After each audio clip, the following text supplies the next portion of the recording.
joining us on the program now from cv.co.nz, Tom O'Neill. Tom, kia ora. Thank you for joining us today. Morena, my friend. Great to be on the show. Thank you. Now, it's been a long time since I was in the dating game, which will come as no surprise to regular listeners. But there is that thing, okay, you've had the first date, you think it went well, and then you're thinking, oh, I wonder if they'll message me. I wonder if they'll phone me. I wonder if they'll even text me, or whether they'll just ghost me. Now, similar, but not identical scenario, of course, in the job market. You've had the interview. The day after, you're thinking, oh, I wonder if they're going to get back to me. Should I contact them? Would that send the wrong signal? Would that be too keen? The way we respond after the interview, almost not quite as important as how we respond at the interview, perhaps. Well, yeah, I mean, it's a great point. I mean, a lot of people, most people, almost everyone, goes to the interview and has the interview and then hopes for the best. Yeah. But there's a few things you can do afterwards to actually increase your chances, not just for this interview, but for future ones. Mm-hmm. So, for example, just sending a very brief thank you email. Okay. 2 or 3 lines, nothing too much, but just something like, dear Andrew, thank you for the opportunity to meet with you yesterday for the role as HR director. Really enjoyed our time together, and I feel my skills and insert skill that you talked about could be of interest here. I look forward to hopefully hearing from you. Yep. Kind regards, Tom O'Neill, sort of deal. Yep. And hey, that leaves you top of mind. That's not too keen. It's not like, oh gosh, he's a bit pushy. I'll scrub his name off the list. Can you go too far in that regard, Tom? Oh, look, of course. I mean, the old days, we'd post a letter. In 2000 interviews I've done during that period, I received 2 letters. Wow. Both of them I can remember. It's amazing because they just went that little bit further. It can be seen as a little bit pushy, potentially, if it's a big, long, sort of convoluted thing. But if it's something short and punchy, just really, reiterating to the employer that, hey, look, this is something, I am keen on. Yeah. I think that's really important because it's similar but different to dating. Oh, yeah. When I'm dating, so when I was dating my wife, Sarah, you're like, I want to show I'm keen, but not too keen. Exactly. Exactly. But in this respect, the employer's dating 50 other people at the same time. Gosh. Really. So so in that context, it's about, in that context, it's about just basically saying, look, here I am, I'm keen. Yeah, no, totally. It's probably more, the metaphor's even stronger with modern dating apps and all those sorts of things, but we won't go too far down that rabbit hole. In terms of, I suppose, assessing our performance the day after, it's like any situation like this. We can go, oh gosh, I got that question wrong, or I should have done that better, and you can beat yourself up over what you didn't do or what you got wrong in the interview. Is that an important part of the process the day after, Tom? Oh, look, 100%. I'd even say as you're driving home, okay. You're driving home from the interview. Let's say you're on the bus, train, whatever it is, helicopter. You're reflecting on the interview. When I was younger, I'd never do this. I thought, oh no, horrible interview, and never get better. Yeah. This is crazy. And so when we think about it, if you're driving home, pull over and just quickly write down the questions they asked that you hadn't prepared for.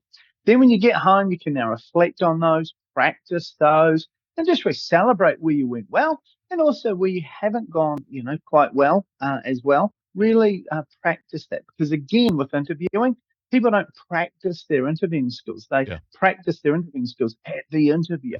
So this is a wonderful opportunity after the interview to think about what could I have done better, then practice that with a family member, friend, or in front of a mirror. Okay, I mean, this is a good strategy. Well, I've certainly found it's a good strategy. Because if you totally beat yourself up over the interview and go, oh gosh, I did terrible in that interview, you're almost mentally preparing yourself for rejection. The same applies to dating, by the way. You're mentally preparing yourself to go, oh gosh, that was absolutely shocking. So if you do get that second interview/date, then you can be positive and surprised. You've already, in some ways, let yourself down psychologically. But honestly, is this a wise thing to do? I mean, it can be a bit of an emotional yo-yo on this one. Yeah, exactly. You're beating yourself up over the interview. You're putting yourself down. It's almost the opposite of having the confidence you need to get on out there and give it another go if you're not successful. Yeah, well, this is the thing, you need to try and be as positive as possible. I mean, it's a hard market at the moment. I'm Yeah. not going to lie, and so you just want to be out there giving it everything you can. Again, practice is critical because it just means you're going to be the best you can be. Now, every single time you drive home or on the bus or whatever it is, Hmm. every single time you can think, "Oh, I wish I'd said this," or "Oh, I wish I'd said that." However, if you've done your preparation, the difference will be between giving an 8 out of 10 answer and thinking of the 9 out of 10 answer. Yeah. The not doing your preparation and giving the 5 out of 10 answer and then thinking of the 9 out of 10 answer. So that's where that preparation and reflection is really important. And honestly, I think if you do give yourself a little bit of a hard time, not too much, of course, but if you give yourself a little bit of a hard time about the mistakes that you made, I don't know, for me personally, I'm less likely to make that same mistake again because it's going to be clearer in my memory of, hey, whatever I do, don't make that mistake. I can make new mistakes next time, right? Yeah, absolutely. But again, it's about the 1% principle. Just what's one thing I can do today to Yeah. improve my interview performance by 1%?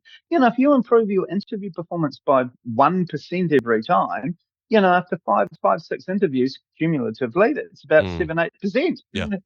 And suddenly the difference between the top candidate and the next candidate, a lot of the time is 5%, 4%, 2%. Really tight. So if you're consistently becoming better and better and better, it's only going to stand in your stead. Love that idea about the 1% principle. You should write a book on it. Oh, you did. That's right. Yeah. Yeah, exactly. Hey, just Subtle.